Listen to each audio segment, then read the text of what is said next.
叶天书和于飞岩对视一眼，两个人都惊讶不已。你出去打探了一圈，有何收获？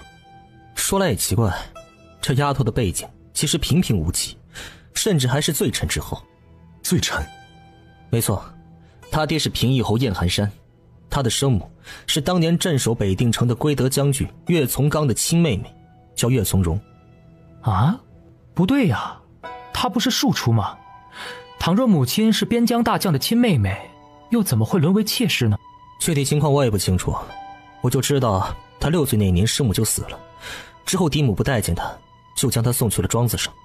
自打那以后，这丫头的日子也不怎么好过。那是自然，庄把头都是看人下菜碟的，当家主母不喜欢的庶女，他们自然就会苛待。他一直都睡猪圈吗？大师兄怎么知道？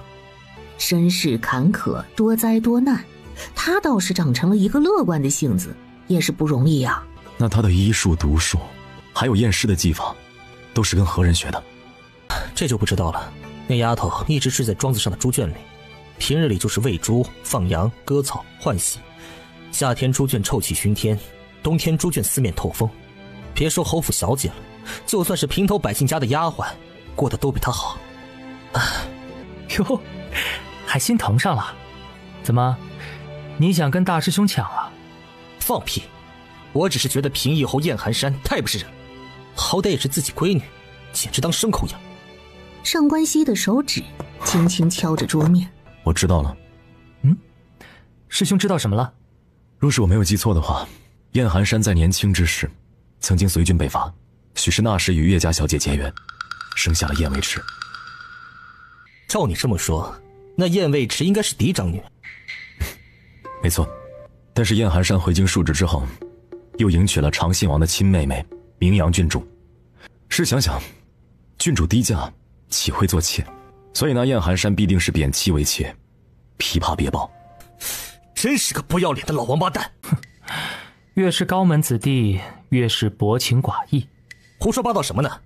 我父王一生只娶了我母妃一人，至今后院连个伺候起居的丫头都没有。于飞岩为自己的父亲逍遥王鸣不平，叶天书也没有跟他吵。大师兄，那你父皇给你赐婚的应该是燕卫迟还是燕青书啊？他自然是嫡出的燕青书。看来是名扬郡主舍不得自己亲闺女，所以拉来燕卫迟顶替。这件事儿有些麻烦。麻烦？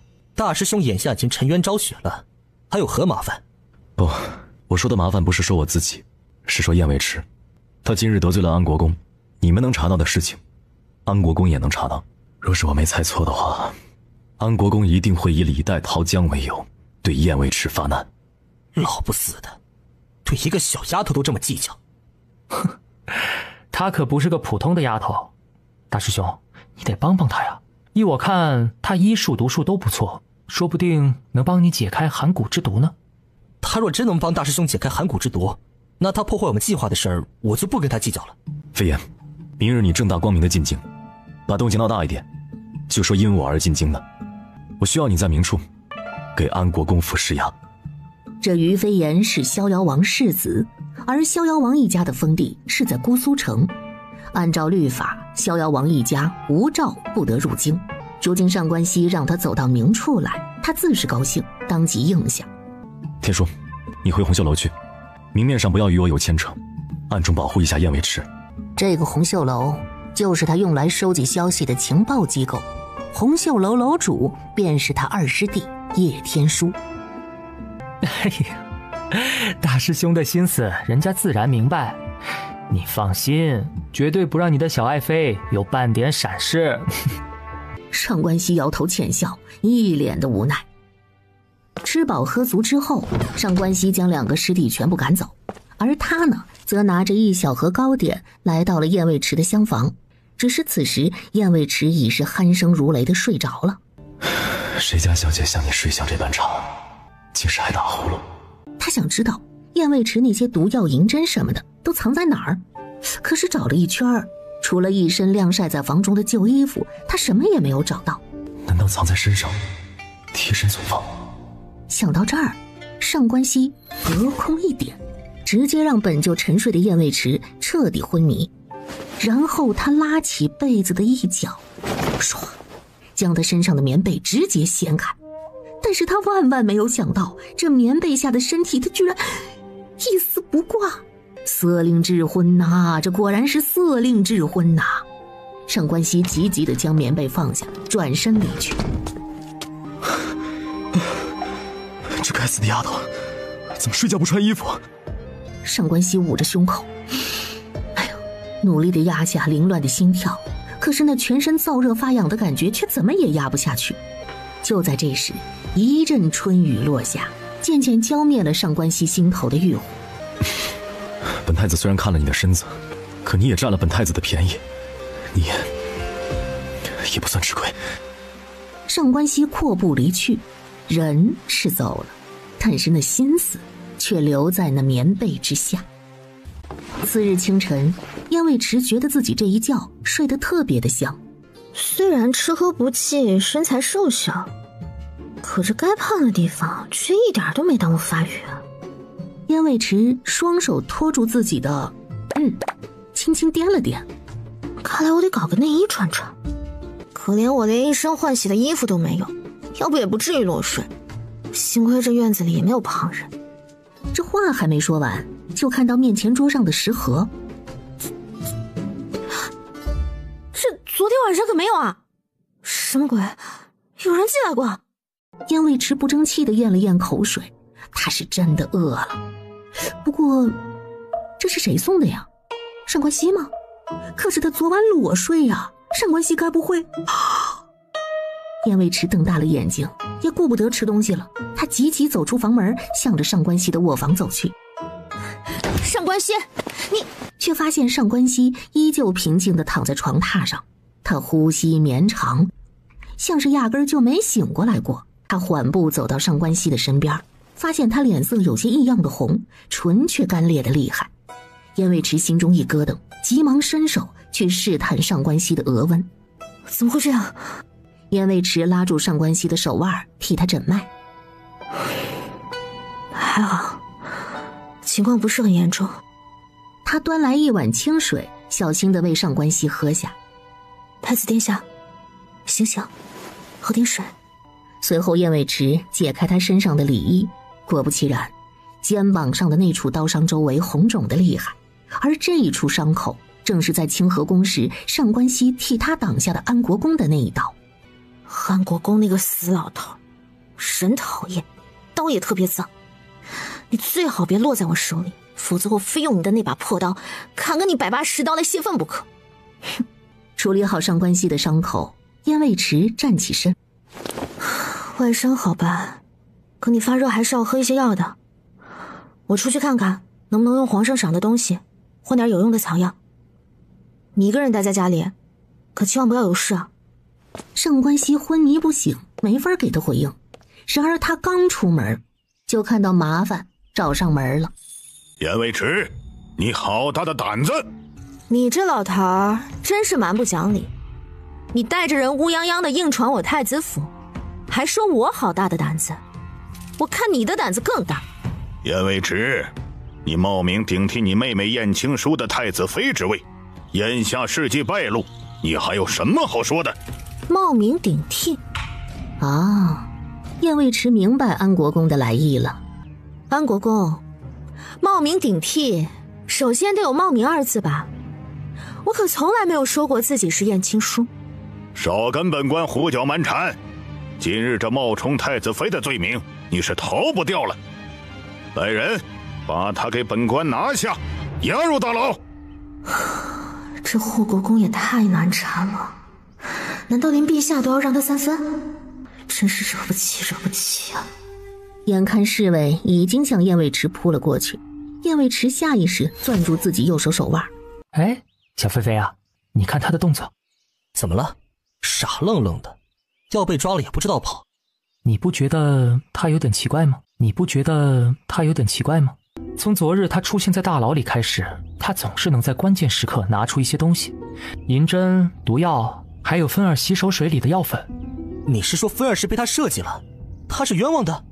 也就你这种傻子会相信7日前接触的东西能留到7日后。那芬儿不是被冤枉的，看她第一次洗手时候心虚的样子就知道。但是她呀，确实是被设计的。那丫头手里肯定有奇怪的东西。果不其然，叶天书话音刚落，燕卫池那边就伸出双手，佯装害怕的在身前摇啊摇啊摇。哎，你们别过来，别过来啊！人家好怕怕呀！一个侍卫忍不住打了个喷嚏，随后其他侍卫是接二连三的打喷嚏。一眨眼的功夫，靠近燕卫池的侍卫全部涕泪横流，那喷嚏打的是停都停不下来。哎呀，这生病了就好好去治病嘛，还要跑出来抓人。我说安国公，你也太不近人情了吧，你就是早期的资本家呀。安国公哪听得懂什么叫资本家呀？但是他知道这绝不是什么好话。一群没用的废物，还愣着做什么？还不把他押走？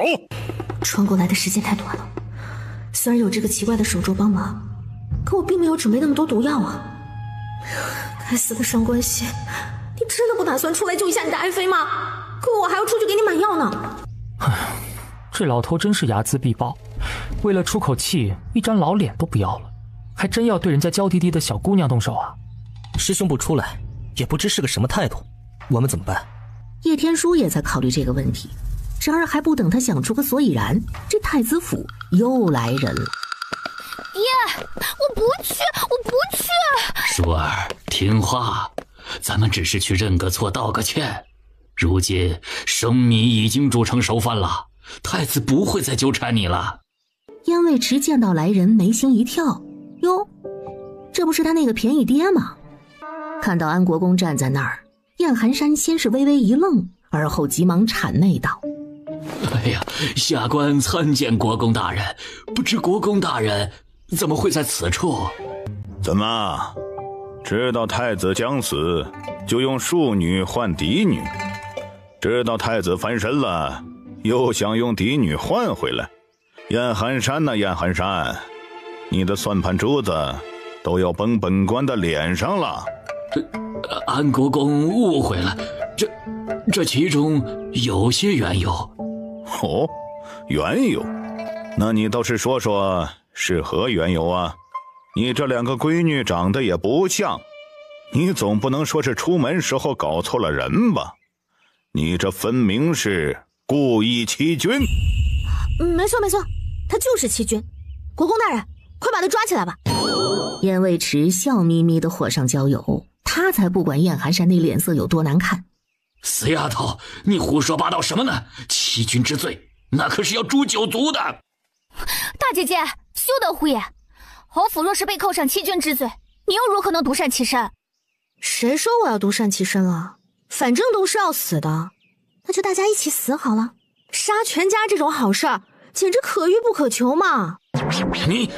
你说的这是什么胡话？你说的这是什么胡话？拜托，不是我说胡话，而是这位安国公不依不饶啊！不是本官不依不饶，是你们父女二人不可饶恕。来人，一并带走。且慢！一个夫人的声音在众人背后响起。这名阳郡主韩子轩是当今长信王嫡亲的妹妹，也是燕寒山的妻子燕青书的生母。对啊，我本来就是嫡女来着。娘亲，你可算来了！他们说爹爹罪犯欺君呢。国公大人，这其中会不会有什么误会啊？要不请家兄来与国公大人详谈一番。安国公冷哼一声，这名阳郡主搬出他大哥长信王，那不就是在给他施压吗？哼，如今这朝堂内外谁不知道，文臣都听安国公的，武将都以长信王马首是瞻。这件事长信王怎么可能知道？最了解内情的应当是当今陛下。既然你们不服气，那我们进宫面圣好了，听听陛下怎么说。安国公和名阳郡主在让燕卫池背锅这事儿上居然是不谋而合。好，我们一道进宫。哎呀，这燕卫池一阵无语啊！你说他穿过来都没咋吃过好东西呢，这怎么又要去死吧呀？这古代人吃饱撑的呀！罢了罢了，靠山山会倒，靠人人会跑，还是靠自己吧。小菲菲，你还不赶紧进宫？忘了昨日师兄的吩咐了？我本想着今日一早先来看看师兄的情况，再去觐见陛下，没想到竟然看到这么一出大戏。你说那燕卫池能脱身吗？不好说。不过师兄没出面帮忙，多半也是有自己的考量。你先进宫去，以你逍遥王世子的身份走了明面，总能在众人面前护他一二。于飞檐点头认同，当即飞身离去。然而两人不知道的是，那上官熙不是不想帮忙，他是真的昏睡不醒。就这样，众人很快到了宫门口，一边传消息进去，一边等候陛下的召见。爹，借不说话。爹，借不说话。有什么话就在这儿说。爹，今日之事怕是有些麻烦。那还不是因为你在胡说八道，自己死就算了，秦氏还要拉整个侯府做垫背。你小小年纪，怎么心思如此歹毒？不是这燕卫池就搞不懂了，自己的亲爹哪来这么大的仇恨呢？哎呀，气大伤身。爹您别着急嘛，我有办法可以让整个侯府全身而退。不仅如此，我还能顺利成为太子妃，让爹爹以后的仕途不仅可以依靠长信王府，还可以依靠太子府，这里里外外都是一个转子。爹您不会不愿意吧？燕寒山微微一愣，心中也泛起了嘀咕。这明阳郡主背靠长信王府，可是这么多年也就只让他做了个平邑侯啊。太子他毕竟是太子，虽然现在看着眼下无权无势，但是谁能保证他以后不会成帝王呢？想到这里，燕寒山向着远处走了几步。燕卫池见状，那像个小兔子一样蹦蹦跳跳就跟了上去。你有何办法？500两。你跟我谈银子？不然呢？咱父女俩不谈银子还谈感情吗？你也不像对我有感情的样子啊。你，哼！燕寒山气的呀，那脸哇青哇青的，当即就要转身离去。那独乐乐不如众乐乐，一人死不如全家亡。爹，你要是不愿意，那我可就胡说了啊。我住那个庄子上千亩良田，你好像没缴粮税吧？这么多年下来，这些银子去哪儿了？哎呦，该不会是给长信王豢养私兵了吧？住口！死丫头，若是不能顺利脱身，那你就将所有罪责都揽在自己身上，否则的话，我非但不会给你银子，我还要扒你一层皮，记住了吗？那你这是答应了？燕寒山冷哼一声，没再回应，那看起来是默认了。九龙殿，康武帝看着乌泱乌泱进来的一大堆人，他忍不住叹了口气。要不要顺了安国公的心意，弃族保居，平息这场风波呢？这族当然就是燕卫池了。众人站定之后，康武帝询问道：这是怎么了？这么多人，国公府、平邑侯府，就连明阳郡主都来了。小妹参见陛下。明阳啊，你啊，有些日子没进宫了。太后她老人家……陛下，叙旧的事儿不妨等下再说。老臣今日进宫是要揭穿平邑侯偷龙转凤的罪行。陛下给太子选定的佳人，分明是身份贵重的二小姐燕青淑，可平邑侯燕寒山竟然敢用身份低贱的庶女燕卫池来以次充好，罪犯欺君，其心可诛啊！这世上除了安国公以外，没有人敢如此打断康武帝的话。而康武帝像是习惯了他的跋扈，只是厌恶的皱眉，却没有责罚。燕寒山到底是怎么一回事？陛下恕罪，陛下恕罪呀！微臣绝对没有以次充好的心思，实在是小女尉迟不服管教，嫉妒她妹妹的好姻缘，朕微臣不备，顶替了亲叔去的牢房啊！哟，这是把所有罪名全扣在燕卫池头上啊！你胡说，本官已经调查清楚了，这燕卫迟自打6岁就住在城外的庄子上，从未回过京城。他如何知道这个消息？又如何知道该何时出面顶替？你若不接他回来，怕是他连回家的路都不认得。燕卫迟满意的点点头，这安国公还真是啊，难得说一句人话。混账东西，你自己说，你是如何得知你二妹要去见太子的，又是如何冒名顶替的？燕寒山向燕卫迟眨眨眼，示意燕卫迟，你快点的，把罪名都揽自己身上。是啊，卫迟，你就招了吧，陛下念你年幼无知，定会从轻发落的。这还没怎么着呢，就让他认罪啊？切！燕卫迟翻了个白眼儿。启禀陛下，安国公所言不虚，我就是被我爹强行拉回来，送去天牢给太子的。这话一出，所有人呆住了。安国公像是没有想到燕卫迟这么痛快就认了罪。燕寒山是惊讶于燕卫迟你怎么出尔反尔，说话不算话呢？你胡说八道什么？可即便如此，我爹也没有犯罪欺君啊，这不是按照陛下旨意来的吗？朕的旨意？你胡说！陛下赐婚的从来就是平邑侯的嫡女，什么时候轮到你了？也不看看自己什么德行。安国公，你说什么？陛下赐婚的是何人？是平邑侯嫡女。怎么了？我还说错了不成？哪能啊，您可是国公大人，怎么可能记错呢？自然就是平邑侯的嫡女。那你还不速速跪下认罪，冒名顶替，起罪当诛？陛下说的是嫡女，可平邑侯府并不是只有一个嫡女啊，我也是平邑侯的嫡女。我可生不出你这样忤逆不孝的丫头。请问陛下，您是何时赐婚的？康武帝皱眉思考，一时间有些想不起来。此事老夫记得，是太子殿下及官之日。那时候燕青书年纪尚小，尚未及笄，所以便只提了一嘴便罢。错了。错了？哪儿错了？启禀陛下，若是臣女没记错的话，您在几年前只是提及此事，可真正赐婚的时候并不是几年前，而是在15年前，明阳郡主嫁入平邑侯府的时候。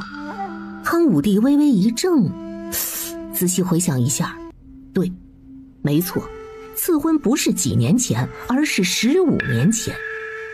你说的没错，此事应该有记载。那就对了呀，15年前二妹妹在哪儿还不知道呢。当时的平邑侯府可就只有我一个嫡女，那陛下赐婚的不是我，还能是谁呢？你真要这么说，好像也不犯毛病。那毕竟当日赐婚的圣旨上没有言明那嫡女的名字，毕竟明阳郡主那时候还没有生嘛。小贱人，你还真会往自己脸上贴金啊！陛下那是看在我大哥的面上才下这道圣旨的，跟你有什么关系？明阳郡主，您当年嫁入侯府的时候，我娘还是当家主母，你后进门的就算是平妻，那在民间也叫妾。我不是嫡女，难道你那个还没有受孕的肚子是嫡女吗？明阳郡主猛地怔住，像是没想到燕卫迟居然敢如此当面驳斥他。你们母女二人还真像，旁人不要的你们不要，旁人要了你们就非要争。行吧，不就是太子妃吗？左右太子也不可能只有我一个女人。如果二妹妹喜欢，那就一起嫁过来喽。二女共侍一夫，各凭本事吧。这话一出，明阳郡主瞬间语塞。她不怕燕卫迟，可是她真的不想把女儿嫁给太子。这天底下人谁不知道啊？太子上官熙身染寒蛊之毒，那能活到什么时候都两说呢。这大离国的江山终究也落不到太子手上。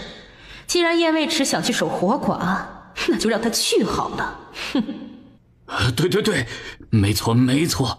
当年明阳都没有受孕，这陛下赐婚，微臣受宠若惊，自然以为是赐婚小女卫迟，所以昨日才将她送去天牢，给太子留下血脉。你刚刚可不是这么说的。哎呀，安国公，老夫年事已高，这又突然出了这么大的事儿，实在是有些糊涂了呀。哎呀，幸好小女还记得，这赐婚一事，相信定有记载。只要翻阅一下陛下的起居注，定能查到当日圣旨写的是什么。那安国公气得直喘粗气，这还用翻吗？啊，当年明阳郡主那孩子都没生呢，那圣旨上哪来的名字啊？那不就只能是嫡女二字吗？这丫头出身乡野，与楚景配婚，确实身份低微了一些。可也正因如此，她与安国公和长信王都没有半点纠葛，放在楚景身边，朕也安心些。而且，她确实有些小聪明。燕卫迟，既然你已经跟太子有了夫妻之名和夫妻之实，那明日早朝，朕就会宣告百官，册封你为太子妃。至于你们的婚事，等太子身体好一些，择个吉日再。陛下，安国公，你这人怎么这么没礼貌啊？总打断人说话。你混账！你不是也打断了本官说话？哦，那我本来就没礼貌啊。怎么了？毕竟我有爹生没爹养嘛。哎呀，那燕卫迟一脸的不以为耻反以为荣的样子，那把个安国公气的是吹胡子瞪眼，也气得一旁的燕寒山说不出话来。好了，您老人家怎么气性这么大呢？这世界上啊，有形形色色的人，可咱们可怜的太子殿下呢，眼下只能形形不能色色了。一个不能色色的人，你老揪着不放干嘛呀？没来由的给自己添堵嘛。康武帝无奈的浅笑摇头，燕寒山厌恶的白了一眼燕卫迟。这死丫头说的倒也没错，既然太子不能人道，那他就没有子嗣了。一个没有子嗣的太子，日后如何能继承皇位？为了这个废人，跟陛下闹出局域，实在不划算，说不定还会影响陛下对二皇子的好感。陛下，老臣身体不适，先行告辞。话音落下，也不等康武帝有所回应，便拂袖而去。康武帝也习惯了他这么目中无人，只得挥挥手示意众人退下。燕卫迟走出宫门的时候，正好看见拿着长剑怒气冲冲的逍遥王世子于飞檐。他看着完好无缺的燕卫迟，微微一怔。我们认识？哦，在下唐突。这位小公子，你是逍遥王世子于飞檐。原来是世子爷，失敬，请说，快来参见世子爷。燕青书有些不情愿地走过来，虽然这于飞檐也是一表人才，可他只是一个闲散王爷的世子，跟这整个大黎江山没有半毛钱的关系，所以他自然不是燕青书的目标。小女青书参见世子爷。我还要进宫觐见陛下，就不打扰燕大人了，告辞。于飞檐阔步离去。还真是看不出来，才几年的光景就这么会勾引男人了。勾引一个太子还不算，眼下刚刚进城的逍遥王世子竟是也被你勾了半个魂魄去，你还真是厉害啊。燕卫迟都无语了，就一面之缘谈何勾引呢？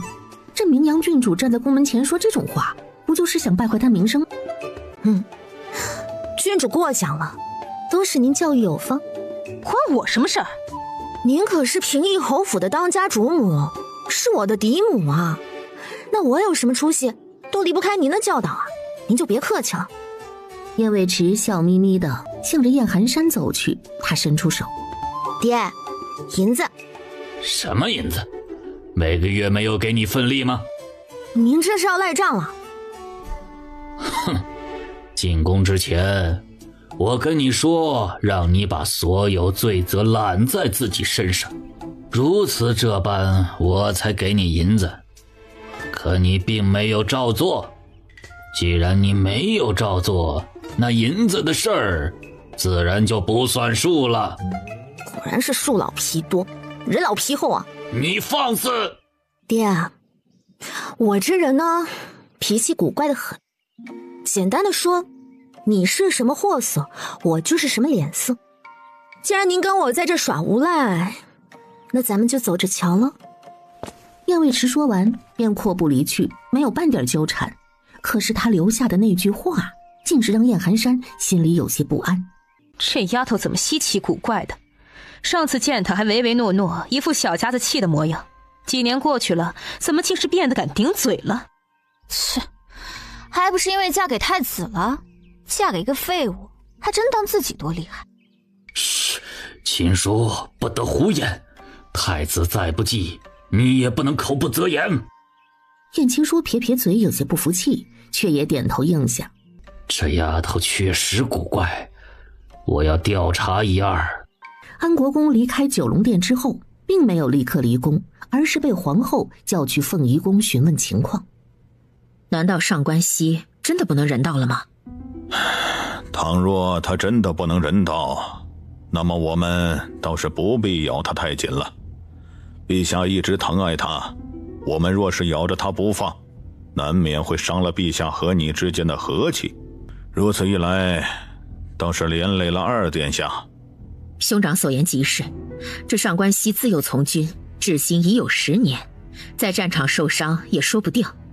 这上官熙自幼从军，至今已有10年，在战场受伤也说不定。没错，而且他身中寒骨之毒，虽然有高人帮他压制了毒性，但是谁又知道那种毒会不会造成不举之症呢？不过谨慎起见，我还是找人试探一二。兄长想得周到，不过如果此事是真的，那圣一族的血脉是不是彻底断了？这世上再也没有圣女了吧？没有就没有，我们没有，其他几国也没有。什么得圣女者得天下，都是一派胡言。想要一统八荒，还得靠实力。有兄长在，本宫和嘉荣就什么都不怕了。老嬷嬷两鬓斑白，看到燕卫迟回来，十分有礼的开口：老奴参见太子妃娘娘。你是何人？昨日这府上并没有下人。回太子妃话，老奴是逍遥王府的下人，跟随世子爷进京的。世子爷听闻太子爷已经回府了，身边没有个人照应，便让老奴带着几个下人过来帮衬一二。啊，您叫老奴张嬷嬷就行。逍遥王世子，就是宫门口见到的那个一身戎装的小将军啊，那还真是个好人。那可真是太好了，昨天我自己打扫庭院累得不行。你带了多少人来？哦，加上老奴的夫君，一共2个。燕卫迟的笑容僵在脸上，不是，合着来了2个老人家呀？那这是来帮忙的还是来养老的啊？啊，娘娘您一定饿了吧？啊，老奴已经张罗好饭菜了，您先吃点儿。不说还好，这一说，燕卫迟感觉自己饿的都眼冒金星了。他连忙跟着张嬷嬷来到正厅。哇，四菜一汤，有荤有素，白米晶莹剔透，鱼汤浓稠香甜。天哪，这是天堂吧？燕卫迟急忙坐下，大块朵颐，吃到半饱的时候才想起询问。对了，太子吃了吗？对了，太子吃了吗？太子殿下还睡着。我出门的时候他还发热呢，不知道现在如何了。我先去看看他。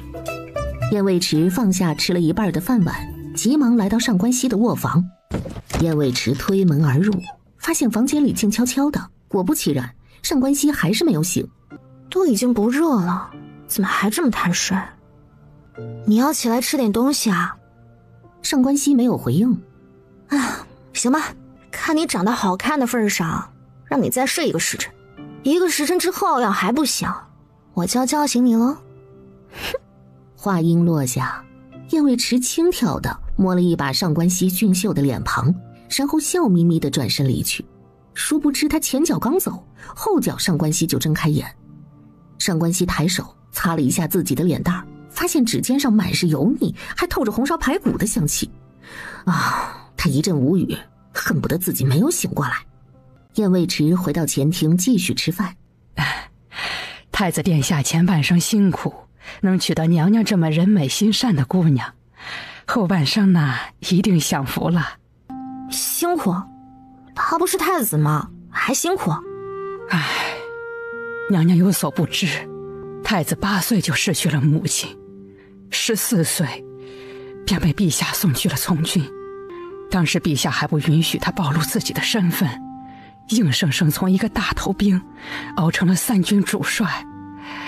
10年过去了，其他皇子都是锦衣玉食，太子殿下却没有安寝过一日。我好像听说过这回事儿。哎，嬷嬷，你坐下来说。不，老奴不敢。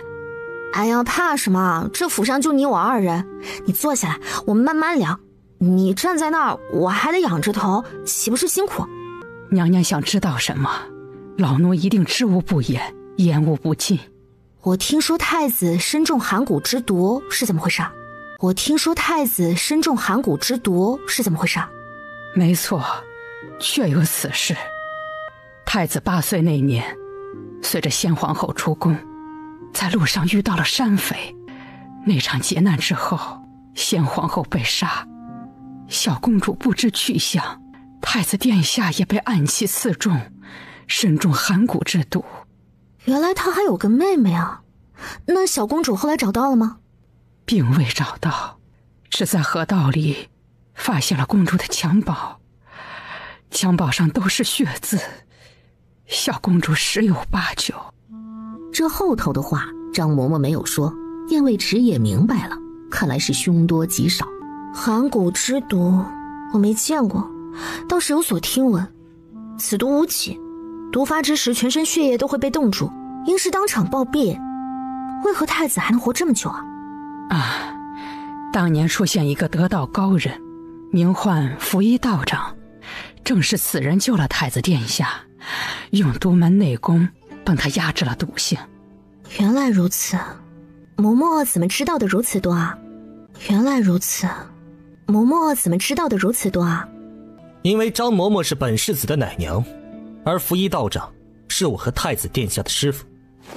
世子爷，老奴先退下了。于飞言点点头，示意他离去。是你让他跟我说这些的？也不是，老人家多嘴。哎，行了，我还看不出这点猫腻。看来你跟上官熙关系很好啊，这么怕我虐待他。张嬷嬷说的可都是真的。大师兄身边危机四伏，你若留下，自然应该了解情况。你若要走，现在也还来得及。哎呀，别搞得一副如临大敌的模样，不就是争权夺利吗？小事一桩，你们太子娶了我，已经是赢了一半了。你可真是大言不惭是不是？空有嘴皮子没有真本事，那叫大言不惭。像我这种实力和口才并存的，那叫你懂的。既然你这么有本事，那这破败的太子府你也能修缮一二吧？我修？没错，你是太子妃，这里是太子府，太子殿下重病未愈，那自然是你来张罗修缮太子府。张罗是没关系啊，可我没有银子啊，巧妇难为无米之炊。那就要看你的本事了，我师兄身边可从来不留无用之人。他是太子，你是世子，合着你们俩都不给我银子，还让我修缮太子府？这件事我要解释一下，师兄他是被骗回来的，所以离开时我匆忙，800里快骑，不眠不休地跑了半个月才回到京城。他平日俸禄不多，此番也没带回来，确实没有多少银子。那你呢？你不是什么逍遥王世子吗？不是，燕卫迟看着这个人穿的珠光宝气的，不会也没有银子吧？逍遥王府呢，确实富甲一方，可我呢是背着我爹跑出来的。虽然带了不少银票，但是我爹为了逼我回去，把银票都作废了。实不相瞒，今日若不是来太子府，我连晚饭都没有着落。燕卫迟脸上的表情凝固了。不是说好的皇亲贵胄呢？说好的高门大户呢？这怎么一个两个全是穷光蛋呢？我以为我只需要貌美如花，没想到还需要赚钱养家呀！这太子妃当的太心酸了。你说话倒是有趣，不过提起貌美如花，我师兄乃是4国双城第一美男，他可以当如花，你可否养家？要不是看他长得好看，我早就跑了。你说什么？我说，不就是修缮太子府吗？交给我好了。那真是太好了，不知小嫂嫂能否先给在下安排一个住处？这个容易啊，这偌大太子府到处都是空院子。安顿好于飞檐之后，燕卫迟就着陛下那些赏赐，选了一些能用的，煮了一副药，端到了上官熙的房间里。装睡啊？那就别怪我上下其手了。上官熙一阵无语，他睁开眼，有些幽怨地看着燕卫迟。你怎么如此口不择言？我说什么了就口不择言？上官熙看了一眼那黑乎乎的汤药，眉头皱得更紧了。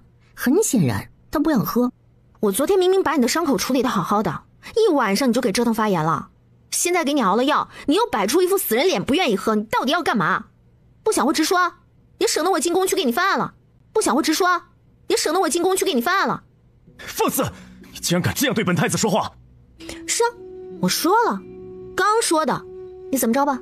以你现在的体力，也就只够凶一凶了，你还能拿我怎么样？燕卫迟见他那副脸色惨白，眼眶却泛红的模样，忍不住有些上头。真是美色误人呐！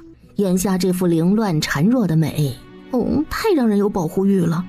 你确定不喝是吧？上官熙别开脸，全身都在抗拒。哼，那我可喂你了。话音落下，燕卫迟端起汤药碗，毫不犹豫就喝了一口，然后鼓着嘴扣着上官熙的肩，忽然俯身而下。上官熙都吓傻了，他从未见过哪家姑娘如此不成体统，毫无规矩，行为放荡，言语粗鄙。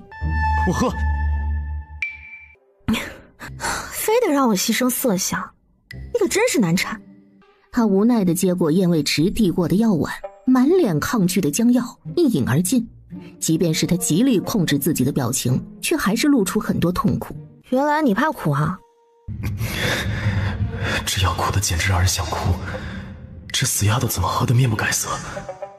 你的身体还没好利索，尤其是身上的伤口，万万不能再沾水了。你好好歇着，我先出去了。你要去哪儿？赚钱养家。话音未落，人已经开门离去了。什么？赚钱养家？本太子还用得着他赚银子？上官熙白了一眼那紧闭的房门，这也不知道自己这是惹上了一个怎样的女子啊。燕卫迟来到于飞檐的院子。小嫂嫂找我有事？你叫我卫迟就好，不必如此客气。我找你呢，是借一套衣服。借衣服？我这都是男子的衣服。我就是借男子的衣服，但是要借你所有衣服当中最贵的那套，就是让人一眼看过去就是土豪的那种。何为土豪？啊，就是富甲一方的意思。你不是说你们逍遥王府富甲一方吗？那倒是，你等着。于飞檐去找了一套宝蓝绣金色祥云纹的衣服。行，就这身了，多谢。哎，你要这身衣服做何用啊？给大师兄吗？大师兄不喜欢艳丽的颜色。燕卫迟没有回应，一路小跑离开了于飞檐的院子。于飞檐探究地看着他的背影，终究抵不住自己的好奇心，偷偷跟了上去。燕卫迟先是向张嬷嬷借了针线，将那套衣服缝了几针，随后他换作一身男装，走出了太子府的大门。于飞檐见状，急忙跟了上去，正巧遇到来送银子的叶天书。哟，你这是干嘛呢？背着大师兄偷情呢？胡说八道什么？我正要出门。出门？大师兄身子还没好，身边可离不得人。你要去哪儿？哎，要不跟你说了，你进去看大师兄吧。于飞檐脚尖一顶，咻，向着燕卫迟离去的方向追了过去。本公子可不能错过好热闹。哟，这位公子，您选料的是给自己选还是给家中女眷选呢？来绸缎庄不选料子，难道选下酒菜啊？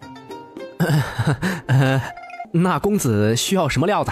小的给您介绍一二。我要最好的。好嘞，您稍等。燕卫迟寻了位置坐下，店小二一边吩咐旁人给燕卫迟倒茶，一边从货架上取下几批料子的样板，有花有素，种类繁多。你是听不懂人话吗？本公子要最好的。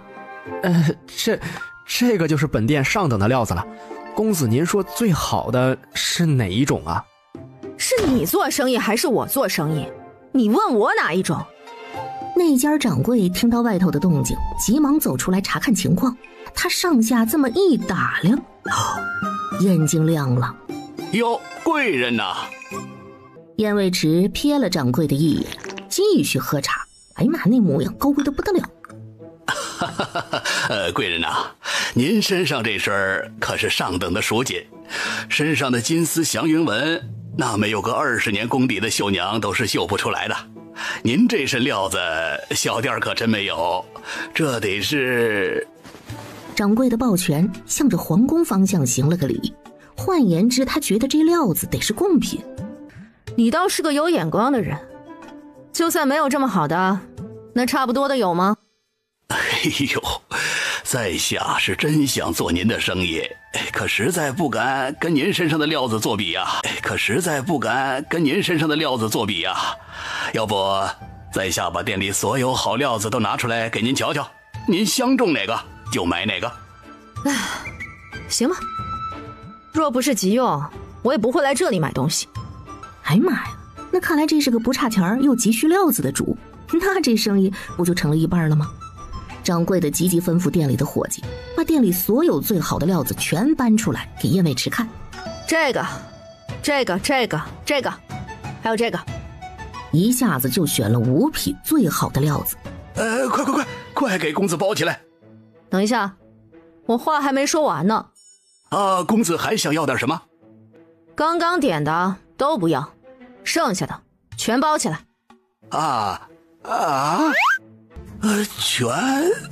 全包起来？怎么，你们不能送货？能，京城方圆10里都能送货。哎呦，掌柜的眉开眼笑，欢喜的不得了。那不就成了？把货装车，把账单写给我，跟我去府上拿银子。掌柜的高兴的手舞足蹈，跟着伙计们一同装车。那暗处的于飞檐和叶天竺都看傻了。他买这么多布干什么？这些料子少说也得有2-3千两银子了吧？你应该问他哪来的银子买这么多布。俩人对视一眼，都在彼此眼中看到满满的疑惑。一炷香之后，绸缎庄装满了足足5车的面料。不仅是个有钱的主儿，还是个外行人。你们随我走吧，我还要采买一些东西，然后一道回府。好，不急。你们几个一定把公子伺候好了，听到没有？几个赶车的伙计纷纷点头应下。随后，燕卫池便带着那满满5车布料，继续向着京城的繁华街道走去。他到底要干嘛？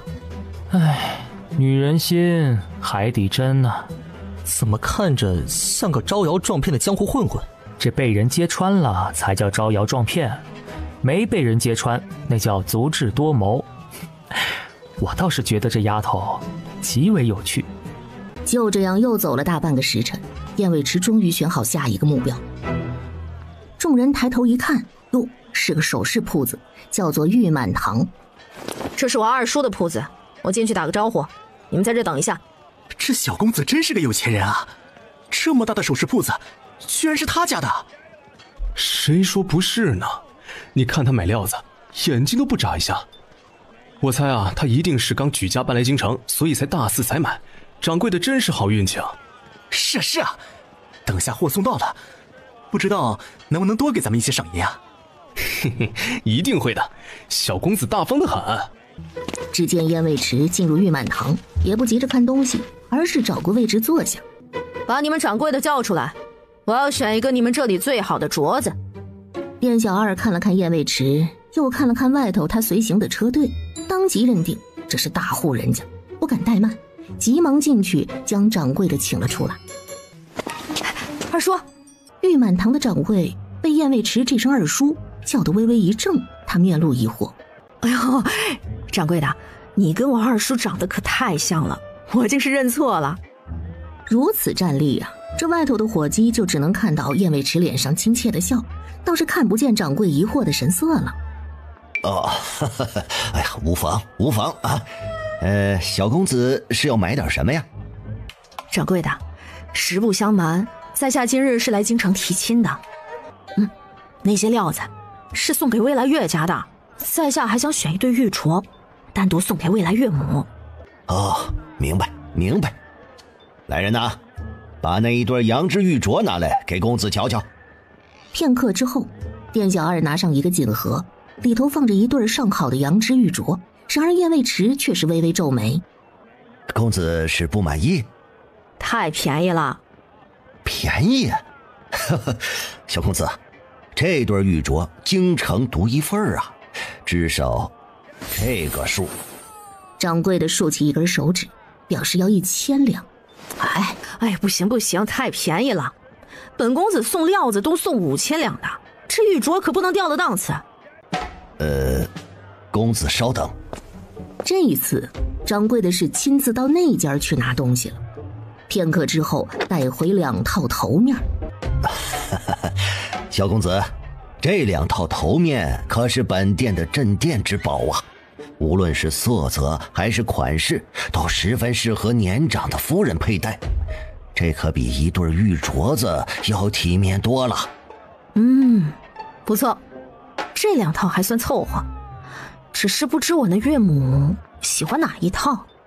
这白色的素雅，紫色的金贵，看看他老人家平日着装偏向哪一类了。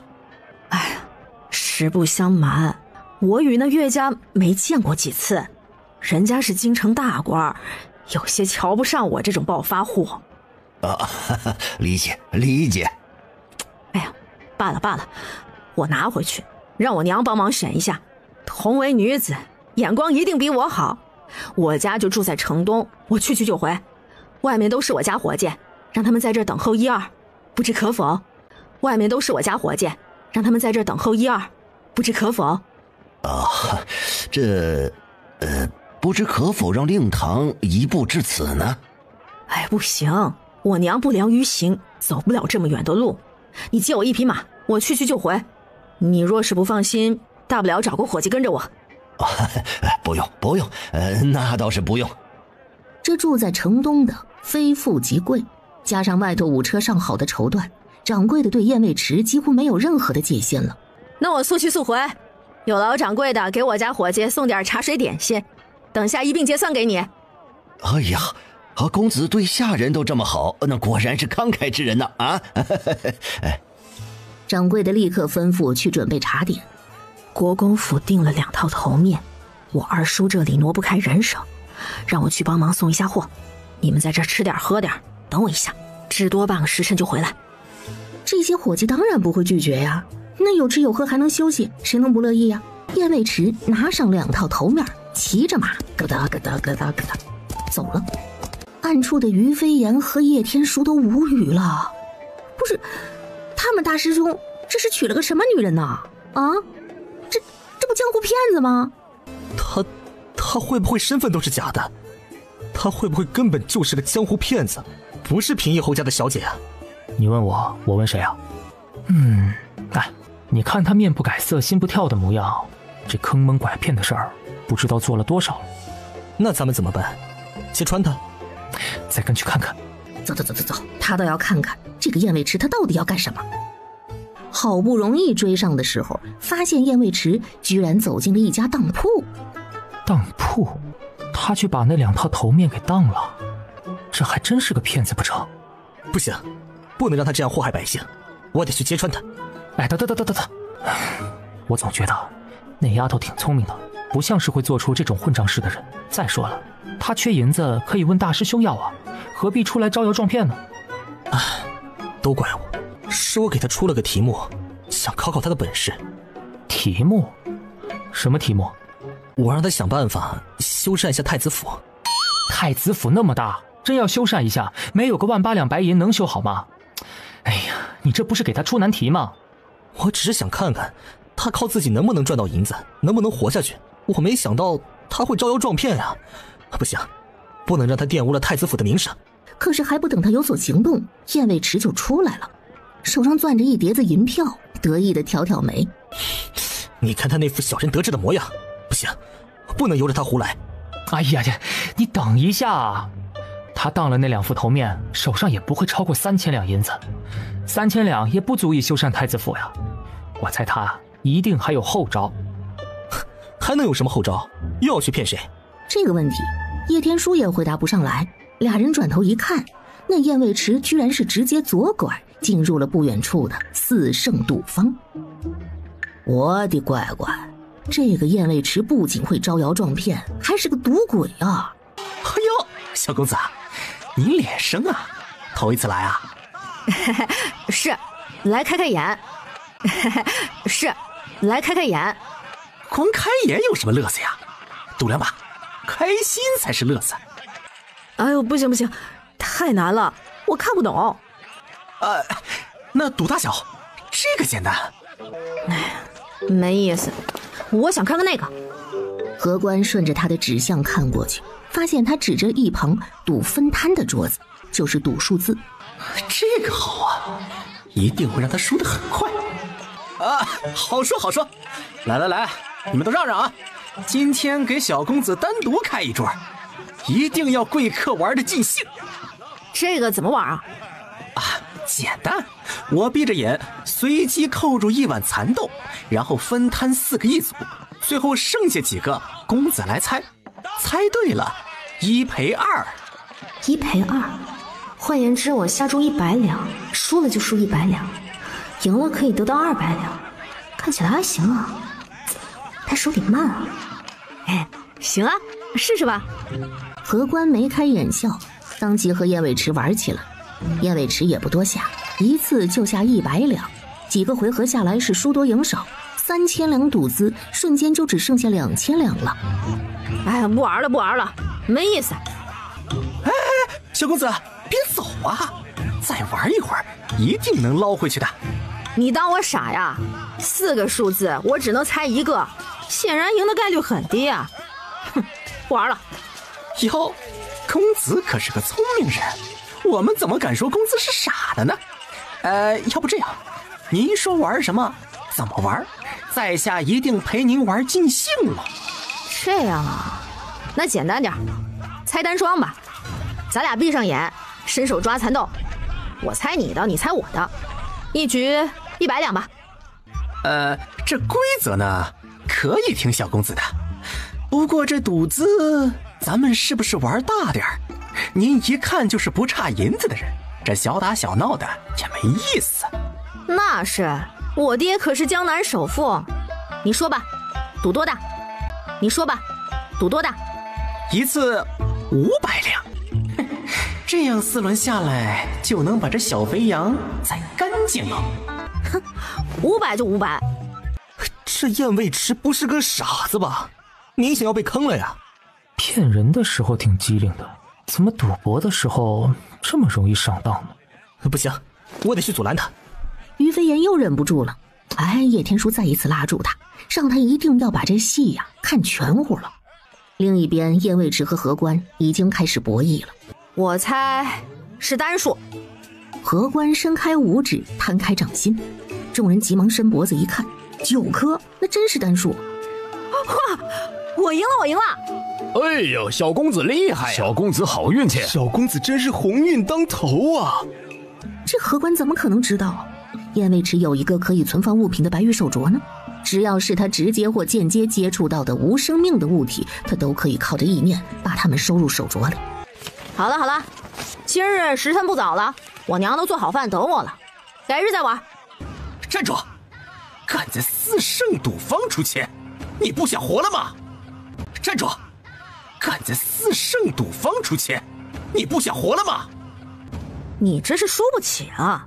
你找了这么多人盯着我，谁看到我出老千了？拿出证据啊！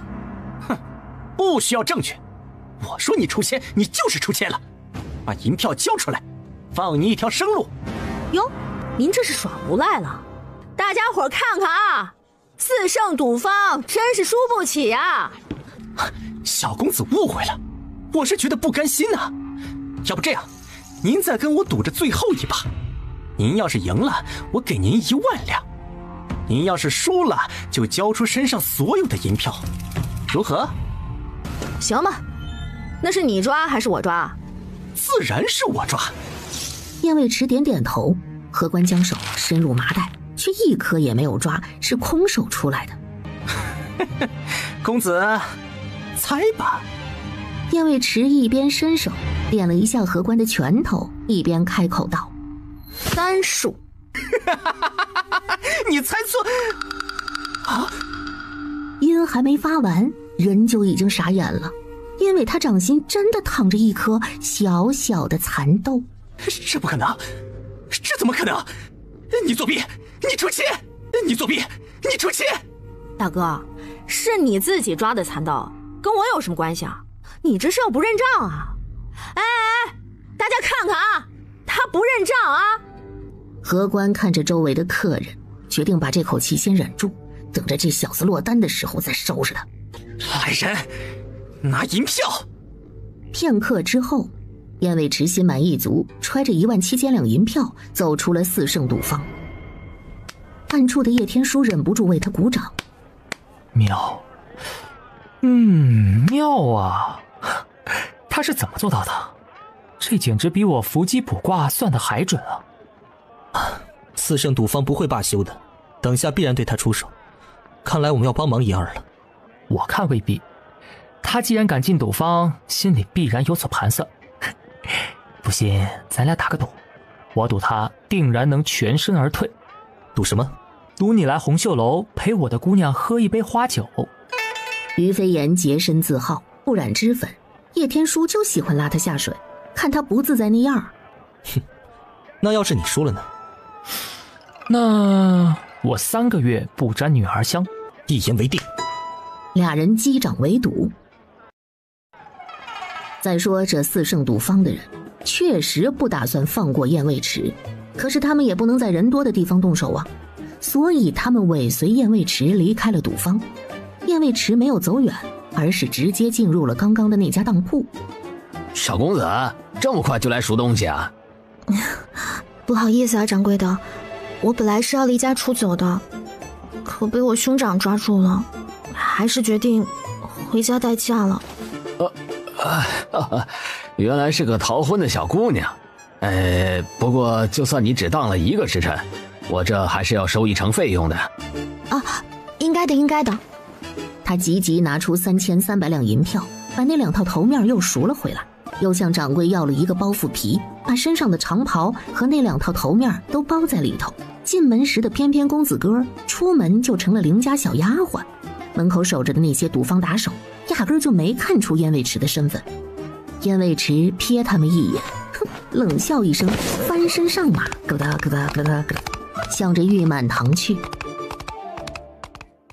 二人跟着燕卫池一路又回到玉满堂。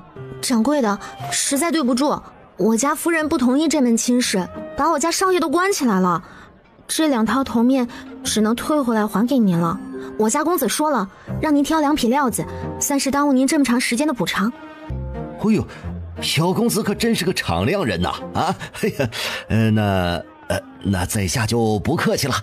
随后燕卫池又带着这5车绸缎回到了绫罗坊。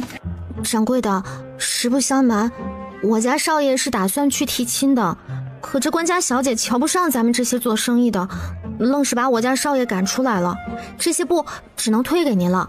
刚刚我家少爷拿了2匹布送给了我家二老爷，也不知道那2匹布具体多少钱，这里是500两多出来的，就当是给伙计们的辛苦费了。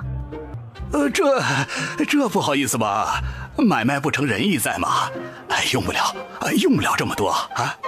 不，这都是我家公子吩咐的，掌柜的别忘了给这几位大哥赏银就好。那婢子就此别过。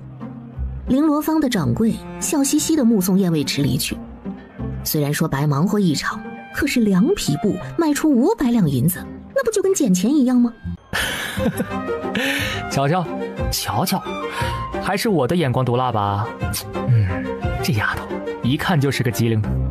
哇，她这脑子怎么长的？出门1下午居然能赚这么多银子，有这本事还当什么太子妃呀？直接做首富啊！你懂什么？黄金万两也比不上如花美眷。大师兄那容貌，哪个姑娘看了不迷惑？行了行了，大师兄可是喜欢女人的，你别瞎惦记。我们跟上去看看他还要做什么。燕卫迟离开绫罗坊之后，也没有立刻回太子府，他先到药材铺子买了一大堆草药，又到成衣铺子给自己置办了一些衣服，最后才满载而归，回到了太子府。而这时于飞檐和叶天书已经在上官熙的房间里滔滔不绝地讲述着今日发生的事儿。你们说他赢了17000两银子？准确的说是赢了14000两，有3000两是他的赌本。没错，他先去骗了玲珑坊5车绸缎，又去骗了玉满堂2套头面，然后在当铺换了3000两赌资，最后在4胜赌坊赢了14000两银子呀。他怎么觉得自己这俩师弟一下午的功夫好像变成了燕卫迟的仰慕者？